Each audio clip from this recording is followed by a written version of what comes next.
50 మంది తెలంగాణలో ఉన్నటువంటి మొత్తం సమాజం చెప్పదలుచుకున్నా.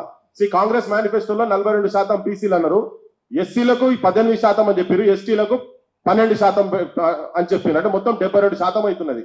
ఈ 72% వీళ్ళేం తెలియలేకేం పెట్టలే, మన ఓట్ల గురించి అని పెట్టిరు. కానీ ఇప్పుడు చట్టం మాత్రం చేయాల్సిన అవసరం ఉంది కదా.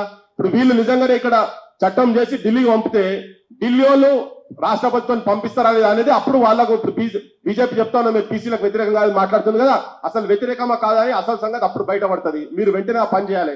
ఈయన పని చేయడు, ఉట్టి అంకెల్ చూపించారు కానీ దాని మీద ఒక తీర్మానం కాదు, చట్టం కాదు, ఏం చేయలేదు. చేసే ఉద్దేశంలో కూడా వాళ్ళు లేరు. అందుకనే ప్రజా ఉద్యమాలు, బీసీల ఉద్యమాలు, ఈవెన్ ఎస్సీలో కూడా నష్టం జరుగుతున్నది, ఇలా ఎస్టీలకు కూడా నష్టం జరుగుతున్నది.